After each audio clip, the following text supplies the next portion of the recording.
ఫలితాలు తెచ్చినాం. ఓటమికైనా గెలుపుకైనా అందరితో పాటు నా బాధ్యత ఉంటుంది తప్పకుండా. నేను ఒక్కరిని ఒంటి చేద్దాం, నేను ఓడగొట్టినా నేను పోజులు కొట్టలేప్పుడు వీళ్ళందరూ ఓడగొట్టిన వాస్తవం. నేను ఆయన చెప్పుకున్నానా?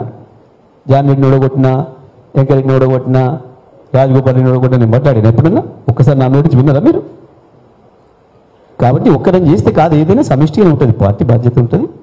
గెలుపుకైనా ఓటమికైనా నా పాత్ర కూడా నాకు ఉంటుంది, తప్పకుండా నా పాత్ర కూడా నేను తీసుకుంటాను. ఎమ్మెల్యే గారు, షరీఫ్ V6 నుంచి తెలంగాణలో 9.5 సంవత్సరాల పాటు రైతాంగానికి సాగునీరు ఇచ్చిన తర్వాత కూడా గ్రామీణ ప్రాంతాల్లోనే కేసీఆర్ని ఈ రకంగా వద్దనుకున్నారనేటువంటి అభిప్రాయం ఇప్పుడు వ్యక్తమవుతుంది. అదే చర్చ జరుగుతుంది.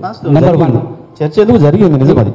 ఇంకొకటి, అధికారంలో ఉన్నప్పుడు కేసీఆర్ ఒక్కసారి కూడా రైతాంగం దగ్గరికి గ్రౌండ్లో వెళ్ళి మాట్లాడలేదు. ఇప్పుడు అధికారం పోయింది కాబట్టి ఈ రకంగా గ్రౌండ్ లెవెల్కి వెళ్తున్నారనేటువంటి ఆరోపణ కూడా వస్తుంది. అది అమాయకత్వం నుంచి వచ్చిన ప్రశ్న. ఎందుకంటే ఈ దేశం మొత్తంలోనే రైతాంగానికి ఆర్థిక సాయం చేయొచ్చు 10,000 రూపాయలు అని చెప్పి ఆలోచన వచ్చిన వాళ్ళు ఎవరైనా ఉన్నారా? ఒక రైతు చనిపోతే వారం రోజుల్లోనే రైతింటికి 5 లక్షల రూపాయలు ఇన్సూరెన్స్ తీసుకొని పోవచ్చు. ఆ ఇంటి వ్యక్తి బయటకు వచ్చి అప్లికేషన్ పెట్టకుండా, ఇంట్లో గడప దాటకుండానే 5 లక్షల రూపాయలు 10 రోజుల లోపల వాళ్ళ బ్యాంకులోకి పంపొచ్చు అని ఆలోచన చేసిన మనిషి ఎవరైనా ఉన్నారా? వర్షాలు వచ్చే వరకే విత్తనాలు ఎరువులు రెడీగా చేసి రైతులకు దగ్గర పెట్టమని చెప్పి ఆలోచన చేసిన ముఖ్యమంత్రి ఎవరైనా ఉన్నారా ఈ దేశానికి? ఇవన్నీ ఎట్లా చేసిన కేసీఆరే ఓ రైతు, ఆయన నిత్యం రైతులో ఉన్నాడు. వీళ్ళకి రైతులు అంటే తెలియదు, ఒడ్లు కింద వంతయా పైన వంతయా తెలియదు. వీళ్ళు మాట్లాడితే ప్రజలు నమ్ముతారా? కేసీఆర్ ఎప్పటికీ నిత్యం రైతుల్లోనే ఉన్నాడు, రైతుల మనసులోనే ఉన్నాడు. రైతుల సమస్యలు ఎందుకు తెలిసిన నాయకుడు కాబట్టే వ్యవసాయ రంగానికి అంత అద్భుతంగా అభివృద్ధి చేయగలిగాను. వీళ్ళు ఏదో తెలివి తక్కువ మాట. జగదీష్ రెడ్డి గారు ఇక్కడ నరసింహరావు మాట్లాడుతారు. ఓకే, బీజేపీ 10 స్థానాల్లో గెలిపిస్తే ముస్లిం రిజర్వేషన్లు తొలగించి SC ST BCలకు ఇస్తా అంటుంది. ఆ మతపరమైనటువంటి ఆ రిజర్వేషన్ల పైన మీ వైఖరి ఏంటి? మేము ఉన్న రిజర్వేషన్లు ఏది తొలగించాలనే దాన్ని మేము సమర్థించాం ఎట్టి పరిస్థితులలో. తప్పకుండా ఇంకా కొన్ని వర్గాలలో నాకు కొంత రావాల్సి ఉండే, న్యాయంగా మా వాట రావాల్సి ఉండే అనే ఆశ ఉంది, ఆకాంక్ష ఉంది.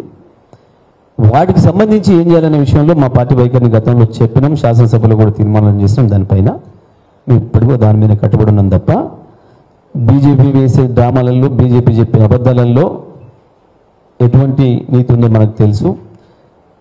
మన రాజ్యాంగాన్ని మారుస్తాం, రిజర్వేషన్లు రద్దు చేస్తామని చెప్పి వాళ్ళ ఎంపీలు మంత్రులు ప్రకటనలు చేసి దాంట్లో నుంచి వెళ్ళి చేతులు గాలి ఇప్పుడు ఆకులు పట్టుకునే ప్రయత్నంలో భాగంగా ఒక వర్గం ప్రజలు రెచ్చగొట్టడానికి చేస్తున్న ప్రయత్నం అది. వాస్తవానికి ఆ రకంగా తీసేస్తామని చెప్పడం కూడా ఒక వర్గం ప్రజల మనోభావాలను దెబ్బతీయడం, వాళ్ళని భయపెట్టేయడం అవుతుంది. న్యాయంగా ఎలక్షన్ కమిషన్ కనుక ధర్మబద్ధంగా ప్రవర్తిస్తే దానిపైన కూడా మోడీ పైన కేసు పెట్టవచ్చు, బీజేపీ పైన కేసు పెట్టవచ్చు. జగదీష్ రెడ్డి గారు, నా పేరు రాములు అండి, 6 TV బ్యూరో చీఫ్. కేసీఆర్ సిరిసిల్లలో రైతులు పడుతున్న ఇబ్బందులను దృష్టిలో పెట్టుకొని కొన్ని కామెంట్స్ చేస్తే ఈసీ కేసీఆర్ పైన 48 గంటలు నిషేధం పెట్టింది. అదే రేవంత్ రెడ్డి కేసీఆర్ పట్ల మానవ బాంబులు అవుతాం, తొక్కుకుంటూ పోతాం, అగ్నికణికలు అవుతాం, పేగులు మెడలేసుకుంటాం అనే వ్యాఖ్యల్ని ఎందుకు సుమోటోగా తీసుకోవాల్సిన అవసరం ఉన్నా తీసుకోలేదా? అసలు ఈసీకి ఆ వ్యాఖ్యలు వినబడలేదా?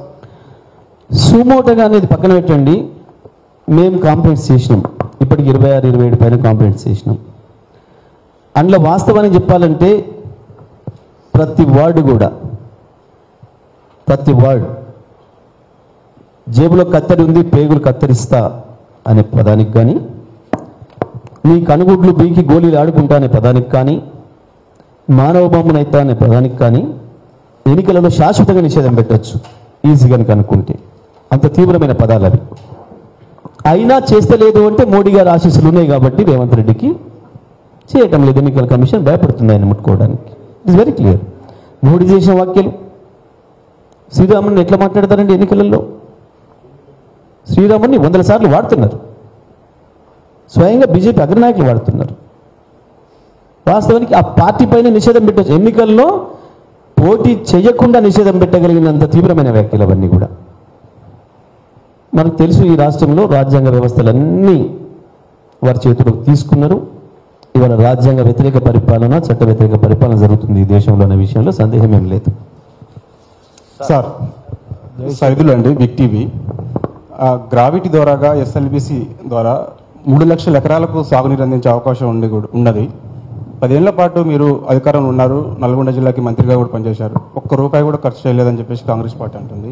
ఇప్పుడు మేము అధికారంలోకి వచ్చినా కాబట్టి పూర్తి చేసి చూపిస్తామంటే ఛాలెంజ్ చేశారు. పూర్తి చేస్తే మంచిదే, సంతోషం. కానీ వాళ్ళు ప్రారంభించింది వాళ్ళు ప్రారంభించిన తర్వాత 9 ఏళ్ళు వాళ్ళే ఉన్నారు. ఎందుకు చేయలేకపోయినా వాళ్ళు ఆ రోజు దాన్ని పెట్టిన టైం 3 సంవత్సరాల గడువు. 3 సంవత్సరాల్లోనే పూర్తి చేస్తామని చెప్పి పెట్టినారు. 3 రెట్లు తీసుకున్నారు టైం. ఎందుకు తీసుకోలేకపోయినారు? వాళ్ళకి ఇష్టం లేకుండా ఎందుకు తీసుకోలేకపోయినారు?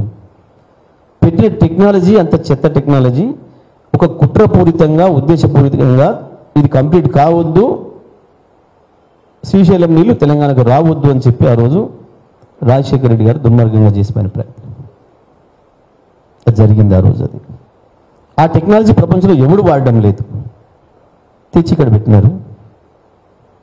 9 ఏళ్ళు అందుకే కదా వాళ్ళ కాలంలో చేయలేకపోయినారు. అదే మాకు వర్తిస్తుంది కదా. చేయండి, చేయాల్సిన బాధ్యత ఉంది, ఏ పైన కూడా చేయండి, తప్పేం లేదు చేస్తే.